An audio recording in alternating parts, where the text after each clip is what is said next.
es como ir, ¿verdad?, a jugar fútbol sin la pelota. Venir a la iglesia y no traer la Biblia es como ir a un campo de fútbol, a jugar fútbol y no tienes pelota con qué jugar. Digo, es ridículo, ¿verdad? Bueno, en Hebreos capítulo 11 tenemos nosotros lo que se conoce como la galería de los héroes de la fe. Y siendo la fe el medio a través del cual todos nosotros hemos entrado al reino de Dios, qué importante es que en estos tiempos podamos separar y distinguir lo que es la fe bíblica de las meras creencias religiosas. A ver si podemos apagar un ventilador que está sonando por aquí. Cuando comencemos tienen que estar apagados todos los aparatos. Entonces, ¿qué diferencia hay entre la fe bíblica y las creencias religiosas? Hay personas que me dicen que creen en Dios. Bueno, esto no es la fe bíblica. ¿En cuál Dios estás creyendo, verdad? Porque si hablamos de los hindúes, tienen más de 6 millones de dioses. Otros me dicen, bueno, yo creo en Alá.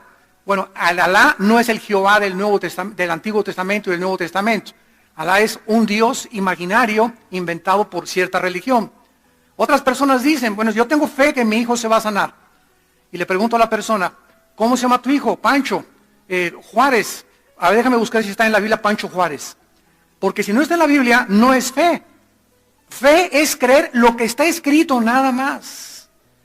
Entonces, cuando tú me dices, tengo fe que mi hijo va a sanar, estás hablando equivocadamente. Tengo esperanza que se vaya a sanar. Porque a lo mejor no es la voluntad de Dios que se sane tu hijo, tu mamá, o tu esposo, o tu esposo, y que se las lleve Dios. Entonces, cuando alguien nos habla, tenemos fe que se va a salvar esa persona, o tenemos fe, espérame tantito, es que esa no es la fe. No confundas la fe con la esperanza. ¿Por qué? Porque Dios muchas veces no quiere que muchas personas se queden a seguir sufriendo en esta vida y se los lleva a casa. Entonces, eso no puede decir que es fe. Tengo fe que me voy a sacar la lotería. Tengo fe que esto va a resultar. Eso no es fe. Y lo contrario también es, oiga, hermano, usted no cree en las cosas sobrenaturales. No, yo creo lo que está en la Biblia. Si no está en la Biblia, no tengo por qué creer. Una cosa es la credulidad y otra cosa es la incredulidad. La incredulidad es no creer las promesas de Dios. Ser crédulo es cosas que nos quieren hacer creer que no están en la palabra de Dios. Entonces, cuando comenzamos a profundizar en esto, comenzamos a tener bases más firmes y ponemos un fundamento tremendo en nuestra vida para hablar con personas, ayudarlas en la televisión, en el radio, en cualquier cosa que te entrevisten, en tu escuela, con tus maestros, con cristianos, con pastores, porque es una confusión increíble la que existe en el mundo actualmente. Entonces tenemos que saber exactamente qué es la fe. ¿De qué está hablando Dios cuando dice la Biblia que sin fe es imposible agradar a Dios? Porque si es imposible agradar a Dios más que a través de la fe, no vayamos a estar creyendo que agradamos a Dios con otras cosas, cuando la fe no está de por medio. Dice en Hebreos 11, es pues la fe, la certeza de lo que se espera, la convicción de lo que no se ve. Porque por ella alcanzaron buen testimonio los antiguos. Por la fe entendemos haber sido constituido el universo por la palabra de Dios. De modo que lo que se ve fue hecho de lo que no se veía. Bueno, vamos con orden desde el principio y vamos a tratar de desarrollar esta conferencia teológicamente. Dice la Biblia que la fe es dos cosas, en el versículo 1. La fe es dos cosas. La fe es una certeza y una convicción. Apúntalo o subrayalo en tu Biblia, certeza y convicción. Muy bien, la palabra certeza significa seguridad. La fe es algo que no es humano. La fe nadie la puede tener sin tener la Biblia, porque la fe es por el oír y el oír por la palabra de Dios. Si tú no has oído algo de la palabra de Dios o estás basando algo que no tenga su fundamento en la Biblia, no es fe. Porque la fe proviene de lo que está escrito en este libro.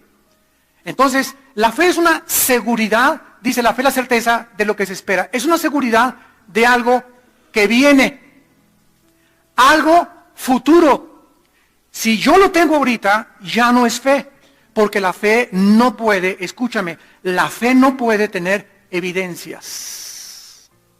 La fe es algo forzosamente que estás esperando que viene. Y en segundo lugar es una convicción profunda en tu espíritu, en tu alma, de algo que no ves. Vamos a resumirlo.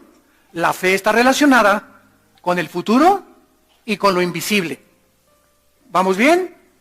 La fe está relacionada con el futuro, con algo que viene y con lo invisible. Si lo veo, ya no es fe. Por eso ahorita está de moda, como ya los cristianos no quieren vivir por la fe, sino por la vista, pues sanidades por todos lados, y gracias a Dios que Dios sigue haciendo sanidades, y nosotros oramos por los enfermos también, pero creer que un milagro pueda darte fe es antibíblico 100%. ¿Por qué? Porque mucha gente dice, bueno, si yo veo ahorita a un paralítico que se levante y camine, y si yo veo ahorita a mi sobrino que ha estado ciego de nacimiento, que abra los ojos, ¿voy a creer en Dios? No es verdad, no es verdad, no es verdad. Ese milagro te va a afectar tus emociones, tus sentimientos, durante 1 día, o 2 días, o 3 días, y pues sí, fue algo sobrenatural. Hasta mejor un médico ateo se puede sorprender de que, oiga, yo le diagnostiqué cáncer y ahorita los a rayos X dicen que usted no tiene cáncer. Esto es un milagro. Y los impactas, las emociones, pero estas emociones no transforman el corazón, porque la fe es por el oír y el oír por la palabra de Dios. Nunca la fe es por algo que vemos. Nunca la fe es por algo que vemos. Veamos esto en Juan capítulo 2, Evangelio de Juan capítulo 2. Porque si lo vemos ya no es fe. Ya estamos operando o caminando por vista. Dice en Juan capítulo 2, versículo 23 al 25, al 24. Estando en Jerusalén en la fiesta de la Pascua, fíjate lo que dice la Biblia. Muchos creyeron. O sea, cada vez que tú veas en la Biblia la palabra creer, no siempre significa fe.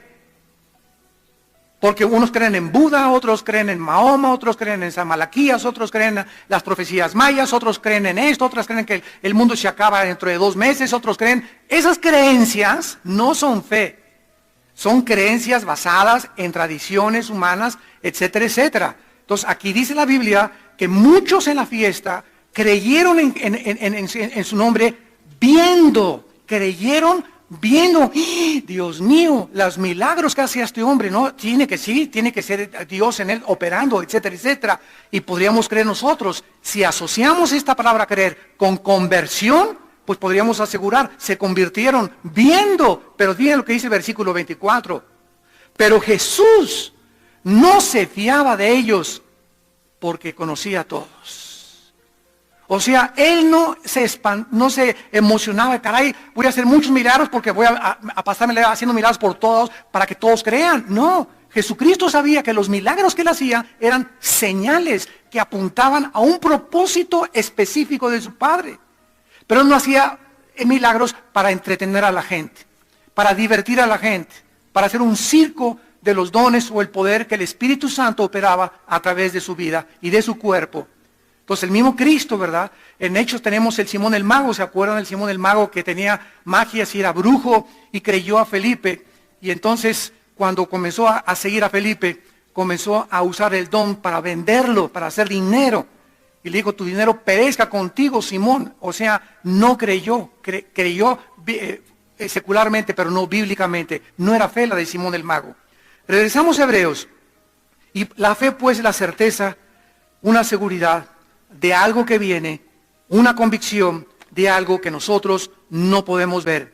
Ahora muy bien, si la fe es 2 cosas, una seguridad y una convicción, ¿quién nos las da? Muy bien, la seguridad, la certeza nos las da la Biblia. Hasta que nosotros comenzamos a leer y estudiar la Biblia, comenzamos a sentirnos seguros de donde estamos parados. Como dice Pablo, yo sé en quién he creído y sé que es fiel para guardar mi depósito. Comenzamos a saber que cuando yo me acuerdo que me convertí a Jesús en 1975, más o menos 74, 75, yo iba a las universidades y me encantaba discutir, porque en aquel tiempo yo era ateo, ¿verdad? Antes de ser cristiano y comunista y marxista, etcétera, etcétera. Y me decían, bueno, ¿tú de qué tanto estás hablando ya? Así que y les decía, mire, yo solamente les puedo decir algo, que estoy seguro, no puedo explicarles nada, pero sé que Jesús vive. Era todo lo que les podía decir yo a mis amigos estudiantes y a todos los maestros con los que nos debatíamos. Yo lo único que les puedo decir es que Jesús vive. Y eso no hay la menor duda. Cuando recibí a Cristo, yo supe que Él era el camino, la verdad y la vida. Que ni Mahoma, ni Zoroastro, ni Mahatma Gandhi, ni Buda, ni ningún otro líder se podría comparar con Jesucristo. Esa convicción nadie me la podía quitar. Era una certeza, una seguridad tremenda. Y mientras más estudiaba la Biblia, más esa certeza se ahondaba en mis convicciones. Muy bien, si la certeza nos la da la Biblia, ¿quién nos da la convicción? El Espíritu Santo. El Espíritu nos da testimonio de que somos hijos de Dios. Entonces tenemos la Biblia y tenemos al Espíritu Santo. Y estas dos cosas, ¿verdad? La persona del Espíritu Santo y la palabra de Dios siempre, siempre, siempre van juntas. Nunca el Espíritu Santo hace nada extra bíblico. Todo lo que el Espíritu Santo es confirmar lo que la palabra de Dios dice. Entonces, en la Biblia encontramos aproximadamente cerca de 8.500 promesas. Más o menos son las que hay en la Biblia, 8.500 promesas. Y cada promesa que Dios me da, por ejemplo, serás salvo tú y tu casa. Es una promesa, ¿no es cierto? Hechos 16. Ahora, ¿y por qué si mi casa, si la promesa es que mi casa va a ser salvados, por qué, hermano pastor, mi hijo todavía anda en las drogas, mi esposa no sé qué tantas cosas? Bueno, dice la Biblia que serás salvo tú y tu casa, pero también tenemos que entender que cuando leemos una promesa, tenemos que juntarla con las demás partes para formar el rompecabezas y será salva nuestra casa mientras nosotros les demos testimonio a nuestros hijos de que Cristo es real. Si tú no disipulas a tu hijo menor de edad que tienes en tu casa, si tú no disipulas a tu hija como mujer que vive en tu casa, si en un hogar cristiano que se llama cristiano, aparte de venir aquí el domingo, entre semana no hay una reunión entre ustedes, donde antes de acostarse se juntan en la sala o a orar todos juntos, el padre lee la Biblia. Cuando Dios ve esa armonía, donde el padre está tomando el liderazgo, el varón principalmente, si no está el varón, pues la mujer. Pero cuando Dios ve eso, como dijo en Génesis 18, yo sé que Abraham le va a enseñar a su casa mis caminos, por eso le voy a revelar mis pensamientos. Entonces no esperemos tener dirección en nuestra casa si nuestra casa no tiene fundamentos en la palabra de Dios. Tenemos que entender eso. Entonces la promesa se cumple cuando nosotros hacemos lo que la Biblia nos manda. Porque si no hay obediencia, la fe que yo digo tener no es fe. Los demonios también creen que Jesús es el Cristo. Creen que Jesús es el Hijo de Dios. Y cuando vino Cristo lo confesaron. Sin embargo, dice en Santiago 2, que ellos no creen pero tiemblan porque no hacen la voluntad de Dios. Si no hay obediencia, la fe que tú tienes es una creencia común y corriente, pero la obediencia comprueba que lo que has creído es verdad. Si Dios me dice en Efesios 5, ama a tu esposa, Armando, y yo no amo a mi esposa, y le soy infiel, aunque sea con pornografía, y la trato mal, etcétera, etcétera, y vengo a la iglesia, y me invoco a San Crisóstomo y a San Anastasio, y a Santa Rita de Casia, y me persino el domingo, etcétera, etcétera, y mi esposa es mi sirvienta, es mi esclava, no es la reina de mi casa, no es la que ocupa mis pensamientos, entonces mi fe no es bíblica.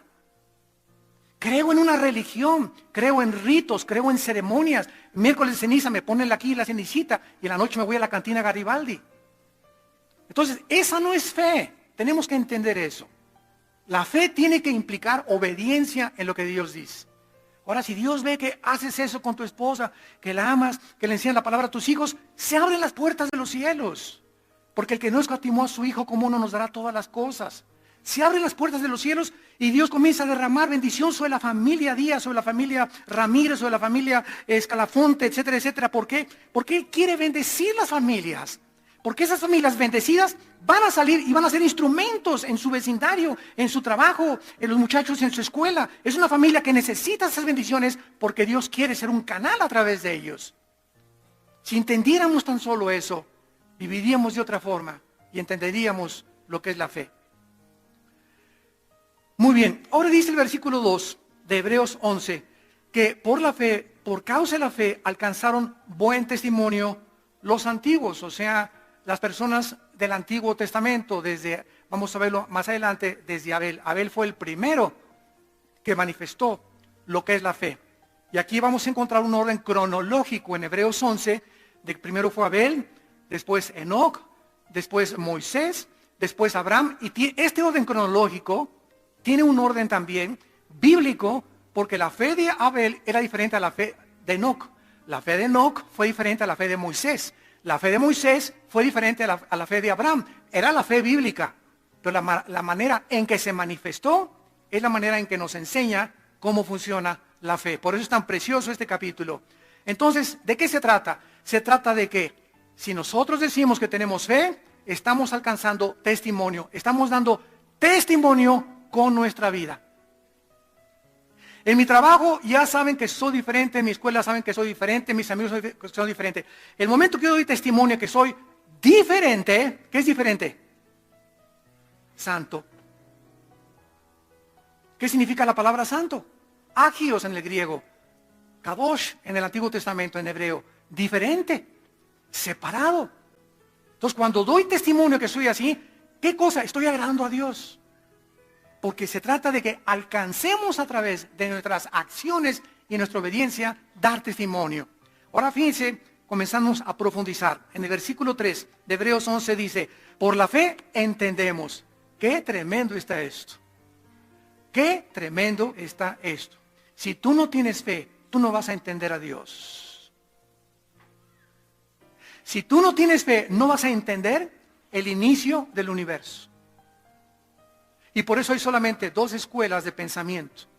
La que enseña que todo fue el resultado de un accidente, de una explosión Big Bang, que la materia produjo el pensamiento y la materia produjo la conciencia, ¿verdad? Y que el cerebro son puras reacciones químicas, que no hay moral, no hay conciencia, todo es mecanizado. O vas a creer lo que la Biblia dice. Pero para creer lo que la Biblia dice, necesitas fe. Porque es la fe la que nos da la comprensión, la que nos abre la calabaza aquí adentro y la que nos puede comenzar a poder ponernos a los pies del Maestro de Maestros, del Espíritu Santo. Y ya que el Espíritu Santo ve que realmente tengo a Cristo y que tuve fe en aceptar su muerte en la cruz, el Espíritu Santo me comienza a abrir la calabaza, mis pensamientos, comienza a sacar todos mis pensamientos marxistas, freudianos, ateos, fascistas, nazistas, como se llame, todas las ideologías que antes tenía, comienzan a salir, me comienza a desprogramar el Espíritu Santo y nos comienza a reprogramar otra vez. Y toda la información que nos viene ahora desde el cielo ya no es la información de los hombres. De Platón y de Sócrates y de Marx y de Nietzsche y de Freud y de Jean-Paul Sartre. Ya no es la información de los hombres. Ahora la información que comienza a entrar a mi mente viene del cielo. ¿Pero por qué viene del cielo? ¿Qué es lo que abrió el canal para que esa información viniera a mi mente? Mi fe en Dios. Por la fe entendemos. La fe nos hace entender los pensamientos y los caminos de Dios. Ahora fíjense lo primero que Dios quiere que entendamos. Por la fe entendemos que el universo fue ordenado. Lo estoy leyendo en el original griego. Que el universo fue constituido o fue puesto en un orden. Con un diseño perfecto. Por la palabra de Dios. Hace una semana, a mí me gustaba muchísimo la ópera. Bueno, me sigue gustando mucho la ópera. Hubo un tiempo en que quise ser cantante de ópera, César. Aunque tengo voz ahorita de no sé de qué. Pero me encantaba la ópera y estudié bel canto 2 años y bueno, me encantaba todo lo que era Puccini, Verdi, las óperas, La Traviata, Rigoletto, Nessun Dorma de Turandot. Bueno, todas esas cosas me encantaban de la música clásica, porque de chiquitos mamá nos puso música clásica, crecimos con música clásica. Y hace una semana me encantó oír, entrevistó a la CNN a Andrea Bocelli. No sé si ustedes vieron la entrevista. Bueno, qué hombre más humilde, de veras, qué humildad de este cantante. Lo entrevistaron y después de que él platicó todo, ¿verdad? Que le llamó a Pavarotti, le llamó su maestro, así dijo, el maestro de Pavarotti. O sea, él dio a entender que era menor que Pavarotti. ¡Cuánta humildad de veras! Y le pregunta el entrevistador en Cala, en CNN, oiga, ¿y usted de Dios y su vida espiritual qué cosa es? Y dice Andrea Bocelli, bueno, fuera de todo el día estudio, claro, en la casa, y estoy oyendo música clásica con mis hijos, mi esposa, ¿verdad? Él es ciego.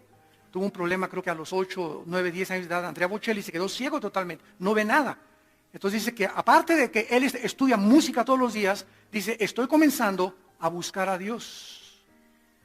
Y mi meta más importante es buscar a Dios, dijo. Y ahora es en lo que estoy enfocando mi vida. O sea, ya el canto, ya, ¿qué más puedo hacer, verdad? Es uno de los mejores cantantes que existen. Ahora dice, quiero buscar y conocer a Dios. Yo en ese momento le dije a mi esposa, ¿verdad? Si él va a querer conocer y buscar a Dios, ojalá, no lo dijo, pero ojalá que sea a través de la Biblia. Porque no se puede conocer a Dios sin la Biblia. Vean lo que dice Mateo capítulo 11, el Señor Jesucristo. Todo esto nos da bases, fundamentos. Porque si quieres irte a Chapultepec y ponerte en posición de flor de loto, o a través del yoga, o de la meditación trascendental, encontrar a Dios, vas a acabar más loco de lo que estás.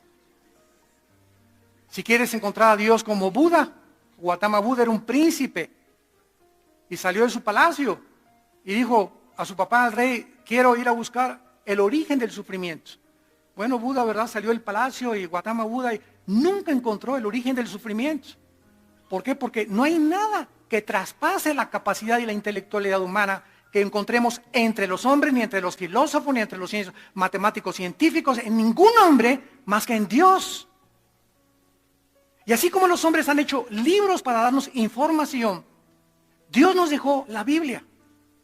Y es en la Biblia donde se encuentra toda la información de Dios. Cualquier persona que trate de describir a Dios, o cualquier persona que trate de conocer a Dios sin tener la base de la bíblica, es una distorsión del carácter de Dios. Como el famoso, el Código Da Vinci, cosas de esas, ¿no? Que son escritores fantasiosos de ciencia ficción que no están basados en la Biblia. El otro famoso, José Benítez, que salió famosísimo con El caballo de Troya, ¿se acuerdan de ese libro que rompió récords de ventas? ¿Verdad? También mafufadas. Fuman de la Golden de Acapulco. O sea, yo puedo inventar lo que sea, pero de eso a que lo que yo estoy diciendo o comunicando a la gente tenga un fundamento en la verdad, dista mucho. Entonces, tenemos que saber una cosa, que la única verdad de todo lo que existe está en la Biblia.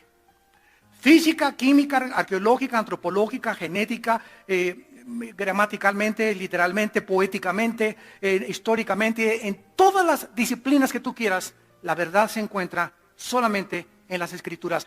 Por eso es el libro más atacado, más burlado y más controvertido que existe, porque es el único libro que contiene verdades absolutas. Dice Mateo 11, el Señor Jesucristo, acerca de lo que estamos hablando. Versículo 27. Todas las cosas, a eso vino el Hijo de Dios del cielo hace 2000 años, todas las cosas me fueron entregadas por mi Padre. Todo. Y nadie conoce al Hijo, nadie conoce a Jesucristo, sino el Padre. Ni al Padre conoce alguno, sino el Hijo y aquel a quien el Hijo lo quiera revelar.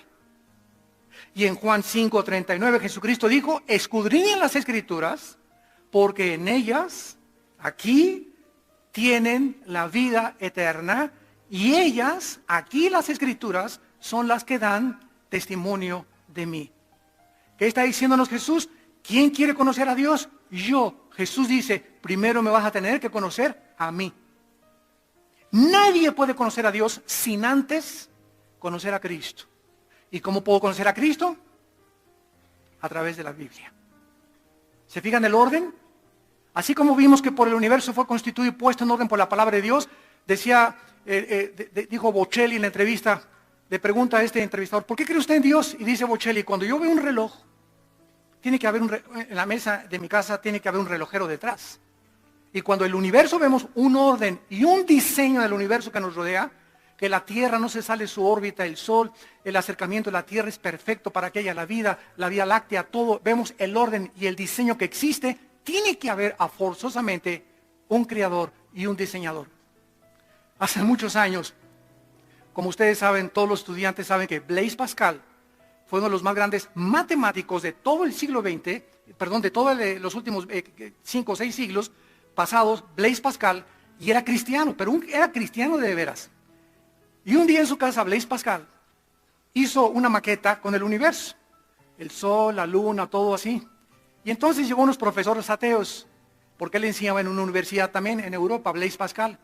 Y llega este profesor ateo y le dice, ah, qué bonito está todo esto, ¿verdad? ¿Quién lo hizo? Y le cuenta a Blaise Pascal, se hizo solo. Y ese maestro, bueno, él cuenta, ¿verdad?, en unas biografías que 2 años después se convirtió. Que duró 2 años en tratar de digerir lo que le estaba diciendo. Así se hizo solo. No, no seas tonto, como decir, ¿quién puede imaginar que se hizo solo? De la misma manera, ¿cómo podemos concluir después de ver el orden y el universo de que se ha hecho solo? Que es mucho más complicado que la maqueta que hizo Blaise Pascal. Cabeza de calabaza.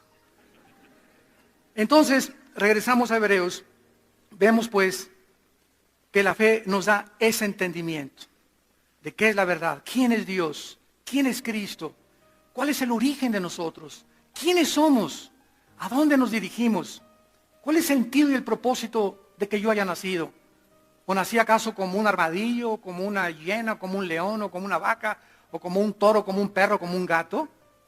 Tenemos el mismo despropósito en la conciencia que tenemos de lo que nos rodea, de la vida biológica y espiritual, que los animales de ninguna manera. Esa conciencia de que pertenecemos a algo más, de que trascendemos de este mundo físico limitado, nos da testimonio, ¿verdad?, de que hay algo a través, y por eso existe la brujería, y el ocultismo, y los fenómenos paranormales, y comunicación con los ovnis, y tiene que haber algo, y lo traemos aquí dentro de nuestra alma. Lo dice en Eclesiastés 3:11, Dios puso la eternidad en nuestros corazones. Ahora dice en Hebreos 11, versículo 3 también, de modo que lo que se ve fue hecho de lo que no se veía. Otro bombazo. En otras palabras, la Biblia nos dice, amados santos de Dios, que las cosas que no vemos son más reales que las que vemos. Eso choca con la razón humana, ¿verdad? Oiga, ¿qué me está usted diciendo? Yo creo en este monitor porque lo estoy viendo. Dicen muchas personas, se les llama empíricas, o el empirismo es la filosofía que dice, yo no creo lo que no veo, lo que no toco, lo que no huelo, lo que no gusto. Es el medio, ni más ni menos, a través del cual hemos podido acercarnos a Dios. Y cuando nosotros confundimos la fe bíblica con las creencias seculares, como por ejemplo, tú podrías decir que un budista que dice que cree en Buda, ¿tiene fe? ¿O una creencia? Bueno, es una creencia, ¿verdad? Porque todos creemos algo. Unos creen que vienen los platillos voladores, otros creen que no existe Dios. Pero cuando hablamos de la fe bíblica, vamos a pedir que todos estén sentados, por favor. Siéntense, por favor, todos. Pedimos orden dentro de los recintos. Cuando hablamos de la fe bíblica, estamos hablando de algo que es lo que transformó nuestra vida interior y la que nos va a servir de base para aguantar los vientos, las lluvias y las inundaciones que se vienen contra la vida de todos los seres humanos, tanto no cristianos como cristianos. El no cristiano enfrenta los vientos, las decepciones, las persecuciones, las calumnias. El hijo se fue a las drogas, la esposa se le fue, el esposo se le fue. Y el no cristiano siempre busca en esa incertidumbre, en ese conflicto, en esa angustia, una puerta para escapar. El alcohol, las drogas, o mujeres, o pornografía, etcétera, etcétera. Pero tienen que huir de la realidad porque es demasiado fuerte la realidad. Y cuando nosotros somos cristianos, enfrentamos también problemas con los hijos, no estamos exentos de eso, problemas en la oficina, en la familia, con el matrimonio. No hay ni un solo matrimonio que sea perfecto, todos vamos caminando hacia adelante, hacia la meta del supremo llamamiento en Cristo Jesús. Pero cuando vienen los vientos y las mareas y las inundaciones contra la vida de un cristiano, si el cristiano se desanima y se cae, si el cristiano busca la puerta fácil, como lo hacen las personas que no tienen a Cristo, eso implica que la fe que ese cristiano decía tener no era la fe bíblica. Vino a la iglesia, dijo que creía en Dios, a lo mejor algún día también se paró y dijo que recibió a Cristo, pero no era la fe bíblica la que tenía ni la que transformó su vida. Porque es cuando vienen las pruebas y nos quedamos parados que sabemos que nuestra fe es la fe de Dios. Es la fe que nos sostiene, es la fe y somos guardados, dice 1 Pedro 1, por el poder de Dios mediante la fe. Si no tenemos nosotros fe, nos vamos al suelo, nos desanimamos, nos desilusionamos, no, todos una bola de hipócritas, ya no voy a la iglesia por esto, no vas a la iglesia porque saliste de nosotros, pero no eras de nosotros. Porque si hubieras sido verdaderamente cristiano o cristiana y hubieras tenido la fe bíblica, no la de los demonios, porque los demonios también creen, tienen creencias y creen que Jesús es el Hijo de Dios, pero ellos no hacen la voluntad de Dios. Y si vienen estas pruebas y tú te caes, te das cuenta de que tu fe nunca fue la fe que te salvó, o sea, no eres cristiano. Y se los digo porque el rapto está a punto de venir. Vivimos ahorita un momento en el que la iglesia romana está atravesando una de las épocas más peligrosas para su sobrevivencia, donde por primera vez en la historia, aunque ya se sabía, se están destapando las cañerías y las cloacas. Y se está comenzando ya, esto ya es público, ¿verdad? Por eso lo puedo yo decirlo, ¿verdad? En todos los medios de comunicación, que hay una corrupción impresionante del Banco del Vaticano, que más del 45% de los cardenales pederastas, robándoles la inocencia a muchachitos, que hubo cardenales que encontraron en discos, en prostíbulos, que dentro del Vaticano había también cosas tremendas con los cardenales, y que los últimos dos papas lo sabían y no hicieron nada con ellos, como era meterlos a la cárcel. Como el famoso escriba de Balaguer, el que fundó los Legionarios de Cristo, violó a más de 500 niños. Entonces todo esto está saliendo a la luz. Hay muchos que dicen, bueno, es que así es, pues siempre todos somos humanos, ya ha pasado estas cosas, no tenemos por qué escandalizarnos. Oye, espérame tantito, como dijo un religioso en una entrevista que acabo de ver en CNN, no, pues hay que perdonarle a la iglesia, todas estas cosas suceden. Mira, es una cosa, claro, y somos hombres, pero es una cosa que tiene ya 30, 40 años, ininterrumpida, y que no se está haciendo nada para meter a la cárcel a estos sinvergüenzas.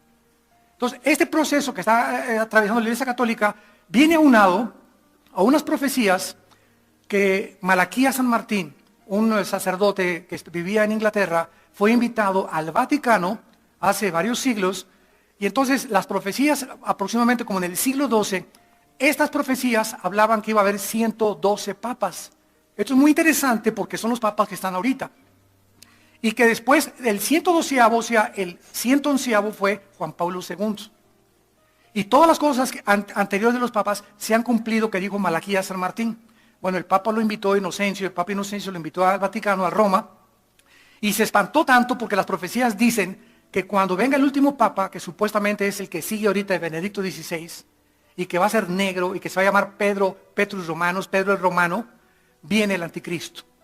Entonces, es interesante todo esto por la forma como acaba de aparecer antier. Todo Roma lo tapizaron con fotos del papa negrito de Ghana, Peter que se llama, y que quieren que voten por él. O sea, es el que más altas probabilidades tiene ahorita de ser el próximo papa. Y es precisamente el que Malaquías profetizó que iba a ser el último papa.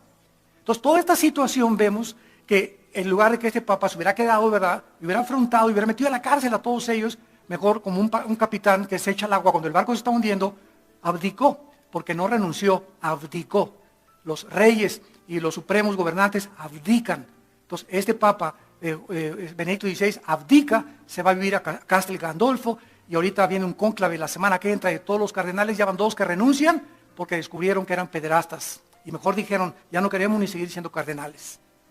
Entonces la semana que entra viene este cónclave. Si este papa negro es el que surge como el próximo papa y se llama Pedro, y él se pone Pedro el Romano, esas profecías se pueden cumplir aunadas a lo que la Biblia dice en Apocalipsis 17 y 18.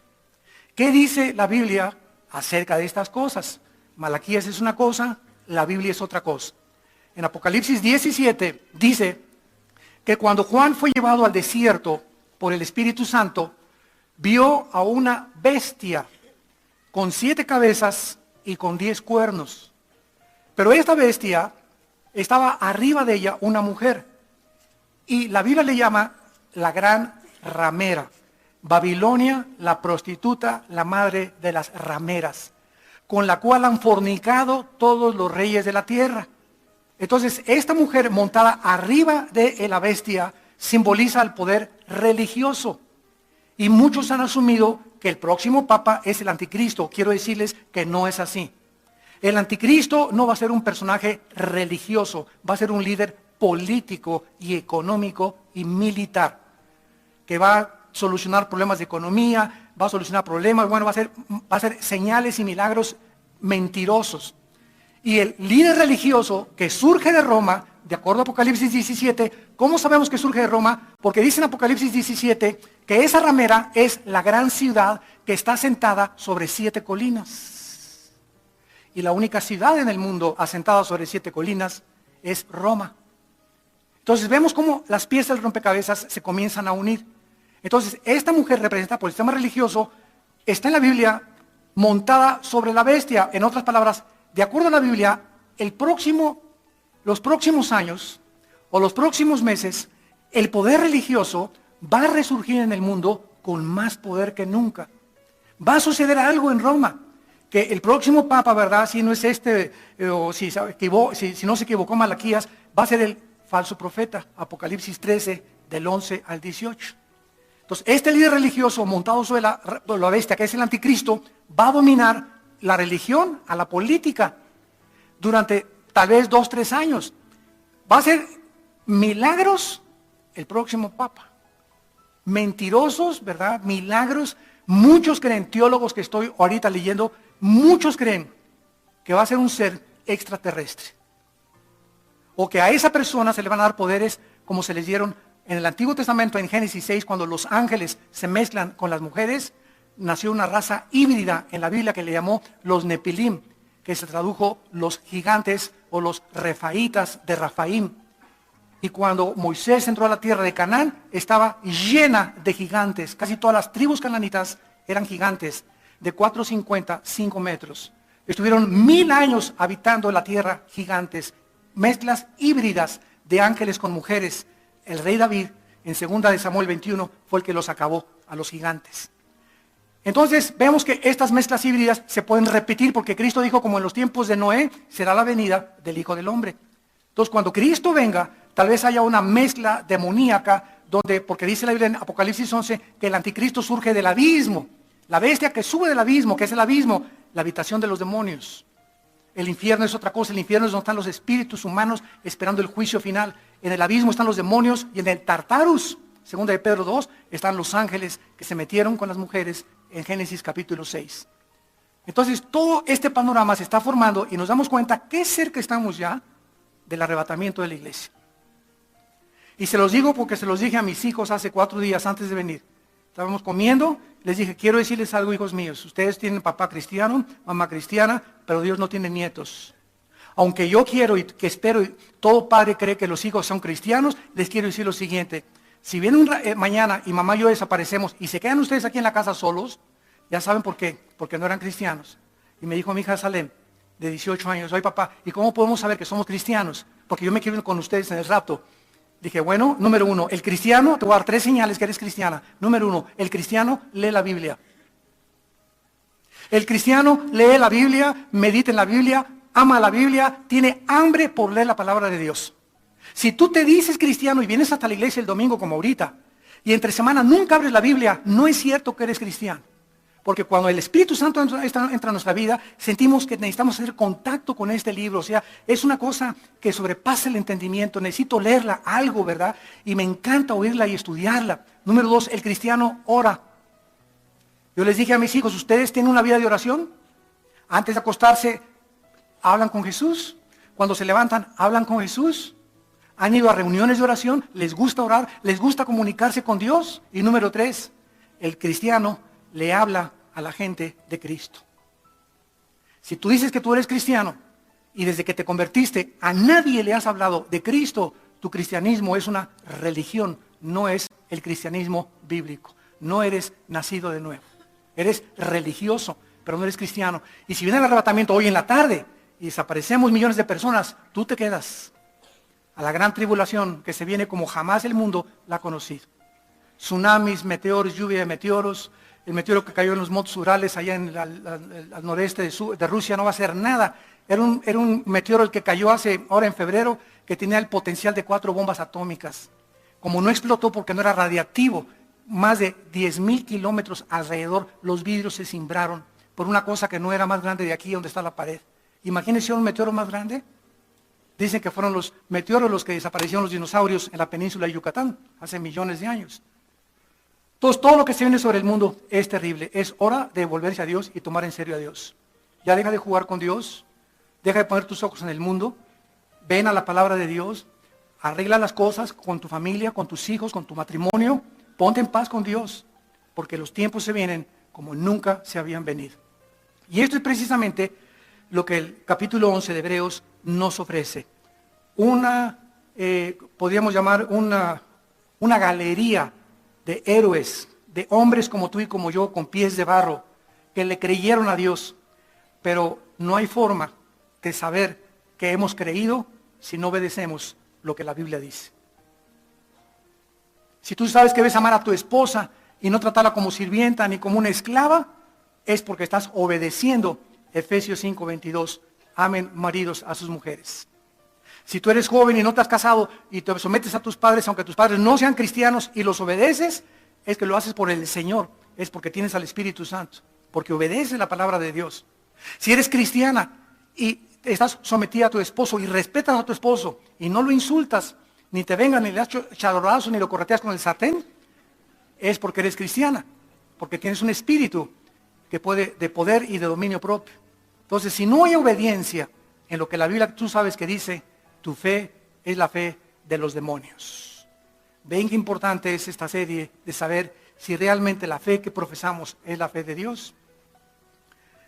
Muy bien, vemos aquí en el caso de Abel, que es el primer ejemplo que nos da Hebreos 11:4, que Abel se acercó a Dios a través del derramamiento de sangre, porque Adán y Eva les enseñaron a Caín y Abel cómo deberían acercarse a Dios, a través de la muerte de un sustituto, de un animal inocente, que tipificaba la cruz, y Caín se acerca a Dios, Génesis 4, con la ofrenda del campo, con el sudor de su frente, con algo que él ganó con sus obras.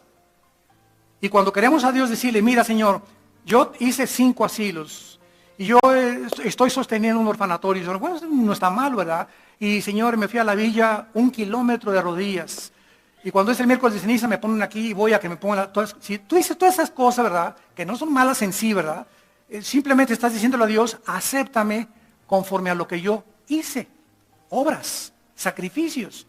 Ese es el camino que inventó Caín. Se acercó a Dios con el fruto del sudor de su frente. Y Dios dijo, no, el que se quiera acercar de mí es a través de la cruz.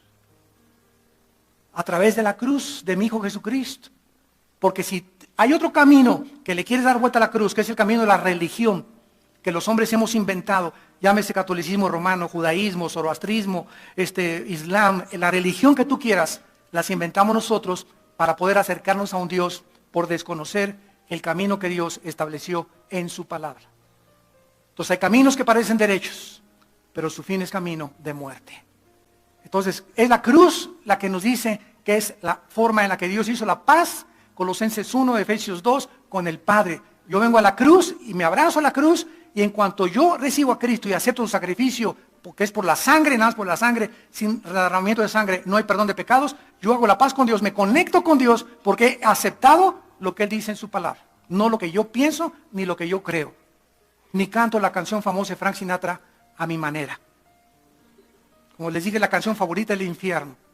Todos están en el infierno, están cantando a mi manera, por eso están ahí, porque quisieron vivir a su manera. Muy bien. Ahora dice la Biblia, en el versículo 5, que Enoc fue traspuesto para no ver muerte. Pero una vez que hemos visto los dos caminos, el camino de Caín o el camino de Abel, nos damos cuenta exactamente que el camino de Caín fue el padre de las religiones. ¿Qué son las religiones? Son sistemas de pensamiento humanos, ideologías que los hindúes inventaron, que son muchos millones de dioses. El Islam lo inventó, que es a través de Mahoma y a través de Alá. Los judíos dicen que solamente Abraham, que no creen en el Nuevo Testamento. El católico romano, la máxima autoridad es el papado. Vicarius Dei Filii, él es el representante de Cristo. El Pontifex Maximus, que es el que está sobre todos y que se tiene que rendir, y el que no obedezca a eso que es excomulgado y se va al infierno. En fin, todas las religiones tienen sus inventos. Pero Dios nos dejó un libro, un manual, claramente explicándonos cuál es la forma de acercarnos a Dios. Y cuando murió Cristo dijo, lean las escrituras porque ellas dan testimonio de mí. Juan 5:39. Aquí tiene la vida eterna y ellas dan testimonio de mí. Si yo no tengo la Biblia, no conozco el camino hacia Dios. Y cualquier otro camino es falso porque es camino inventado por los hombres. Esto se llama el espíritu religioso contra el Espíritu Santo. No hay más que estos dos espíritus en combate en el mundo espiritual. Toda persona que se opone al camino y a la manera de Dios es el espíritu de la religiosidad. Vean ustedes, esta es la razón. Una vez tuve un debate con un ateo y el ateo me echó encima sus armas y esgrimía este argumento. Me decía el ateo, oiga, doctor Alducin, es que en el nombre de la religión han matado millones de personas en el nombre de Dios. Le dije, mire, usted lo acaba de decir en el nombre de la religión, pero no en el nombre del cristianismo. El espíritu religioso fue el que mató a Abel. Caín, ¿por qué mató a Abel? Fue el espíritu religioso, porque las obras de él las quería hacer como él quería y no quería a Abel. El espíritu religioso es el más cruel, es el espíritu de la Inquisición. ¿Qué pasó en la Inquisición? Del año siglo X, siglo XI.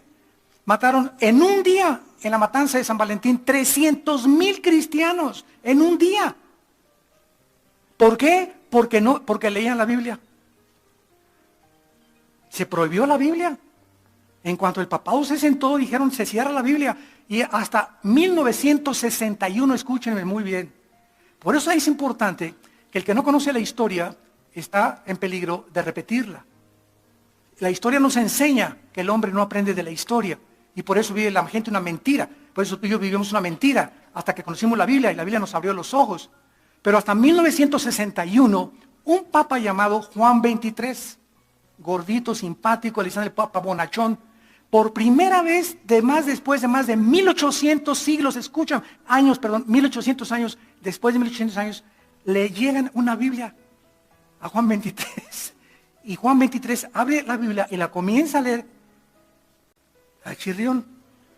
¡Ah, caray! ¡Ah, Chihuahua! ¡Cuánto apache! Como dicen en mi tierra. Y ¡ah, caray!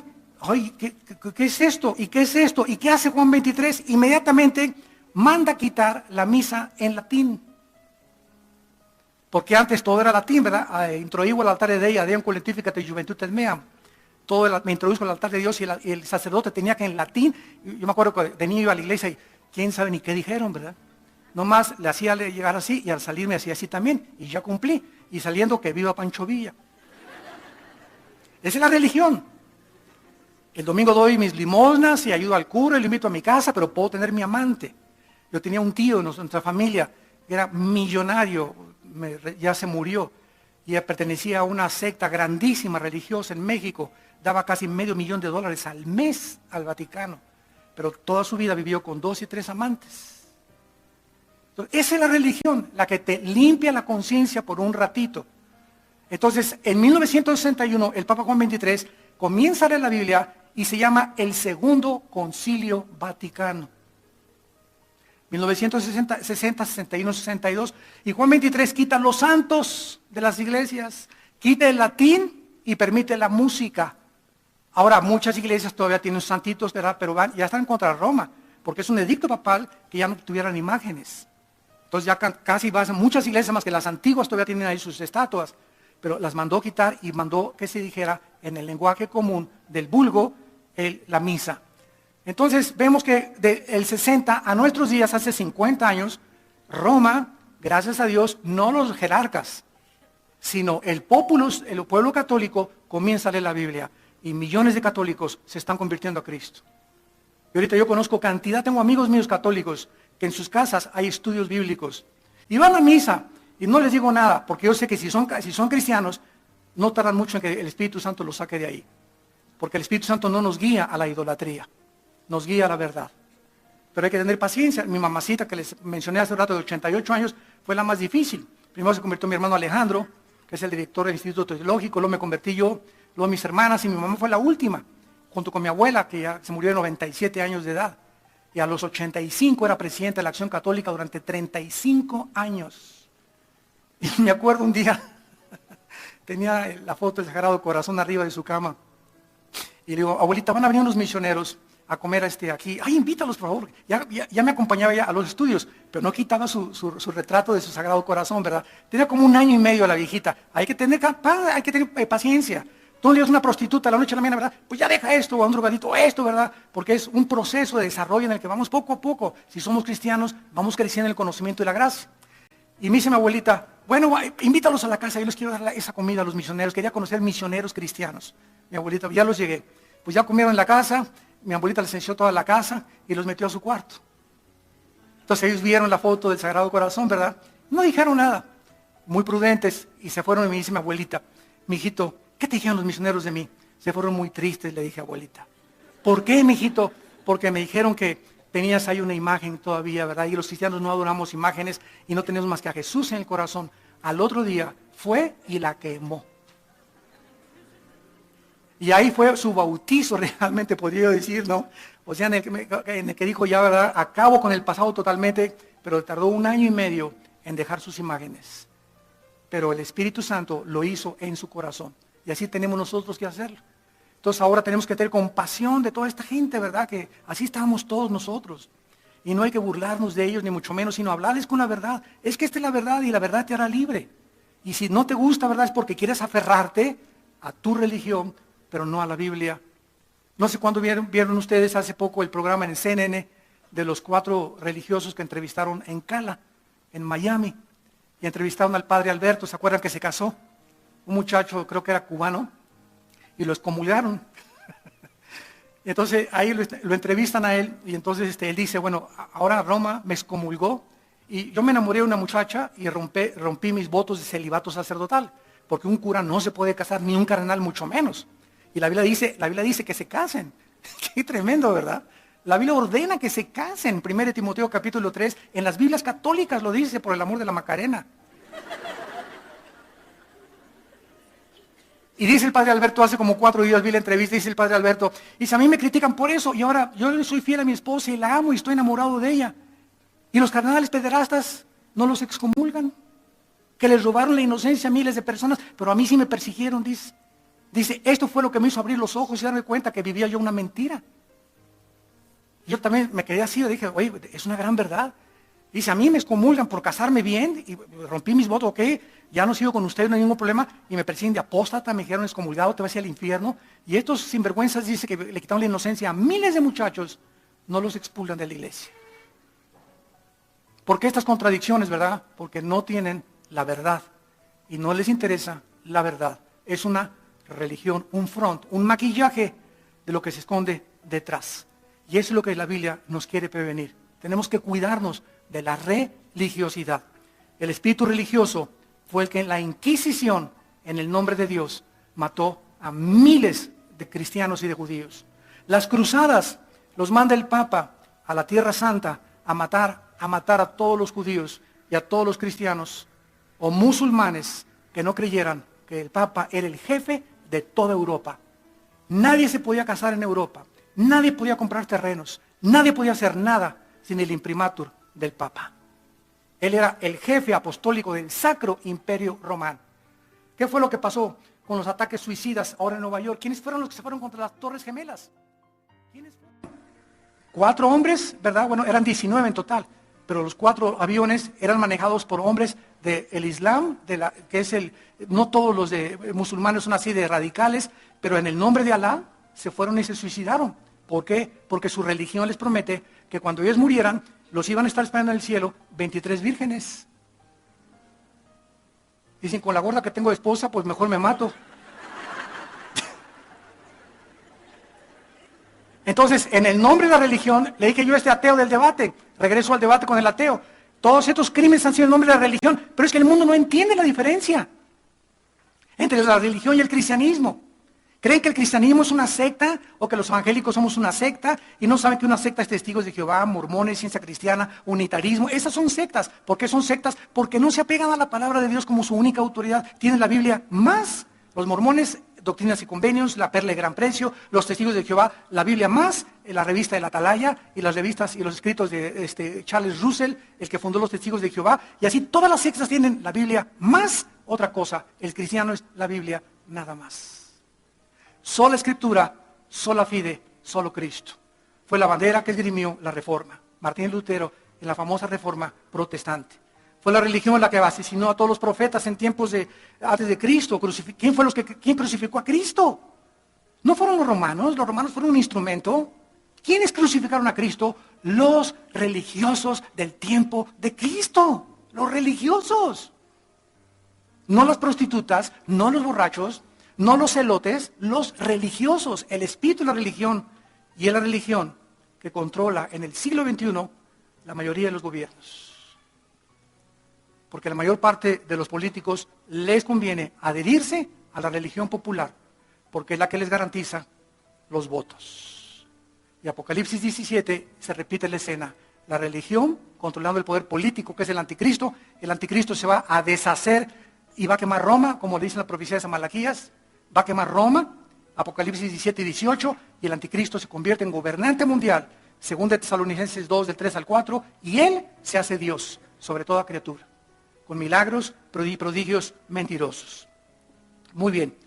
Dice aquí en Hebreos capítulo 11, en penúltimo lugar, que no solamente Abel, versículo 4, trajo un más excelente sacrificio, dando testimonio al hacer esto, de que su ofrenda fue aceptada por Dios, y ahora entendemos por qué lo acepta Dios.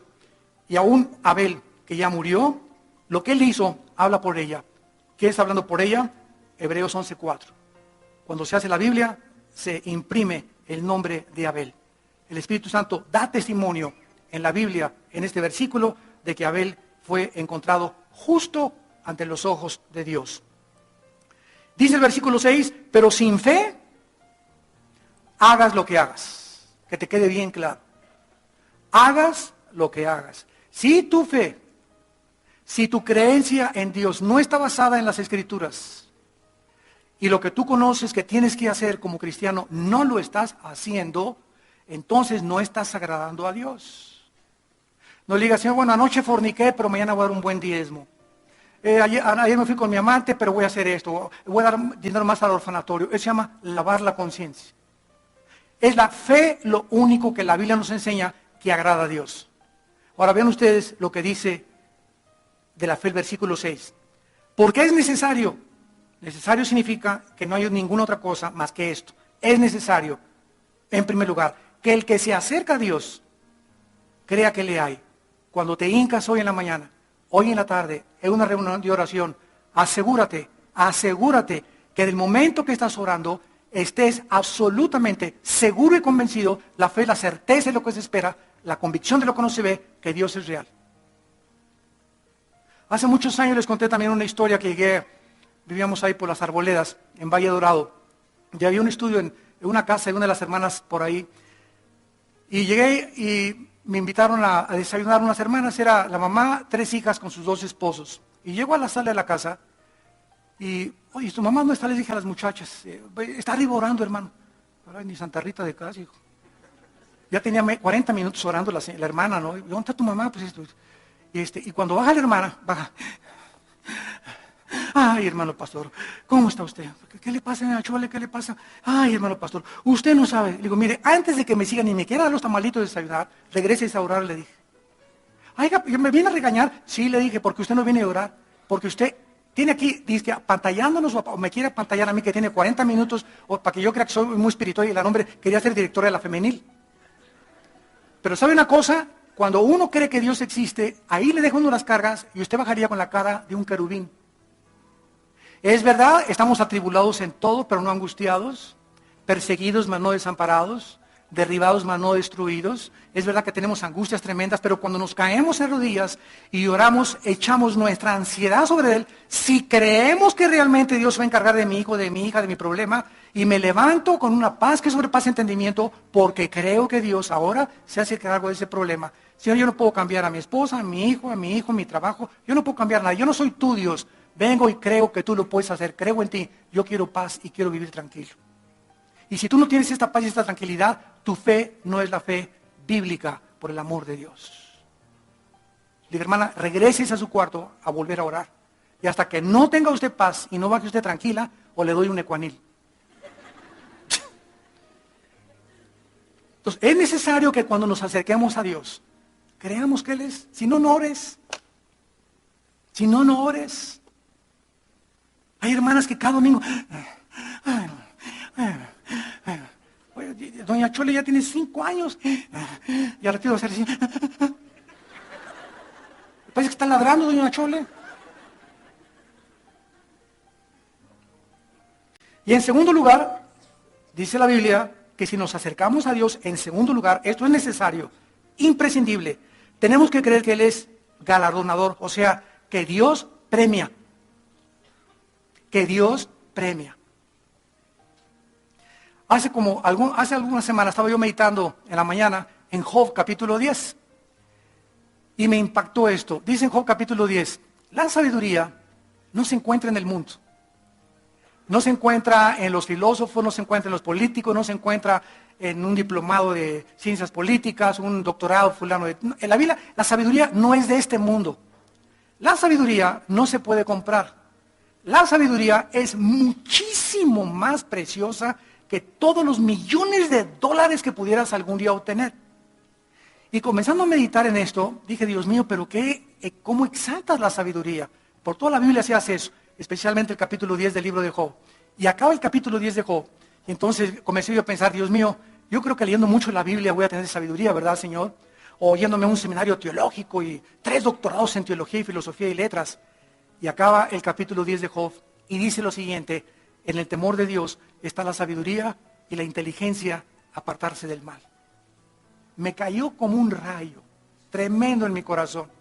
El temor de Dios, o sea, cada vez que yo le digo no al pecado, cada vez que miro una cosa que Dios no quiere que yo mire, cada vez que rechazo algo que sé que a Dios no le gusta, me hago más sabio, y más sabio, y más sabio, y más sabio. Porque si yo hago a escondidas las cosas que hago porque creo que Dios no me ve, no tengo el temor de Dios en mi corazón. ¿Qué es el temor de Dios? La conciencia que Dios nos observa y nos mira las 24 horas, ¿no es verdad? Pero si tú haces cosas escondidas, ¿sabes por qué las haces? Porque no tienes temor de Dios, porque crees que Dios no te ve. Si creyeras, no harías lo que haces a escondidas.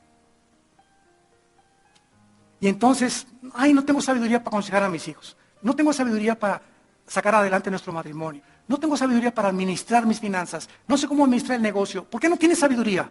Porque no tienes el temor de Dios. Y es una de las cosas, yo con todo mi corazón, que le he pedido a Dios siempre, siempre, Señor, yo te pido, te lo ruego y te lo vuelvo a pedir ahorita, Señor, que nos estás escuchando, que cada vez que yo tenga el intento de hacer algo contra tu palabra, solamente Espíritu Santo, recuérdame, el temor de Dios debe estar en tu corazón. Porque quiero ser sabio. ¿Y por qué quiero ser sabio? Porque quiero ayudar a la gente. ¿Y por qué quiero ayudar a la gente? Porque Cristo murió por las almas. Y no hay meta más sublime y más honorable en la vida que vivir para los demás. No es regalándoles dinero, como dicen, acabando la pobreza. Tú a todos los pobres del mundo, júntalos ahorita y dales $1.000.000. A los 6 meses se están matando entre ellos. El dinero no es el problema, ni la pobreza. Es que el mundo no tiene temor de Dios en sus ojos. Por eso hacen lo que hace la gente a nuestro alrededor. La fe es llevarnos y creer que Dios existe y que Dios nos va a premiar. Si yo tengo el temor de Dios, yo les puedo preguntar ahorita a ustedes, levanten la mano, ¿quién quiere ser feliz? Todos la levantarían, a menos que estés retrasado mental. ¿Quién no quiere ser feliz? ¿Quién quiere que le vaya bien en la vida? Todos levantarían la mano. ¿Y sabes una cosa? Los que temen a Dios, todas las cosas les ayudan para bien y todas las cosas prosperarán. Teme a Dios y todo te va a salir bien en la vida. Vas a prosperar en todas las cosas, económicamente, emocionalmente, físicamente, con tu familia. Los que temen a Dios, todas las cosas les salen bien. Entonces Dios nos dice, aquí está la bendición, hijos míos, y aquí está la maldición. Escoge tú. ¿Por qué escoges lo malo? ¿Por qué escoges el pecado? Te va a ir como en feria en la vida. Vas a sufrir. Y les doy la bendición, te voy a bendecir tu entrada, tu salida, tu canasta de amasar, tu matrimonio, tus hijos, el fruto de tu vientre, tu perro, tus animales domésticos, te guardo, te protejo, el que habita al abrigo del Altísimo morará bajo la sombra del Omnipotente. Teme mi nombre y tendrás todo. Es tan fácil entender eso. luchar contra nosotros mismos para poder nosotros entender. La fe nos da entendimiento, dice Hebreos 11:2. Por la fe entendemos, 11:3, perdón, porque Dios hizo el universo y que las cosas invisibles son más reales que las visibles. La fe me da entendimiento. Debo ser santo en toda mi manera de vivir si quiero que me vaya bien en la vida. Se acabó. Tienes que creer que Dios premia y que te va a ir bien si tú eres obediente y santo en todas tus maneras de vivir. Padre, te damos gracias por tu palabra. Te damos gracias, Señor, porque nos has llamado a creer. ¿Por qué escogiste la fe, Señor? Para nuestra salvación.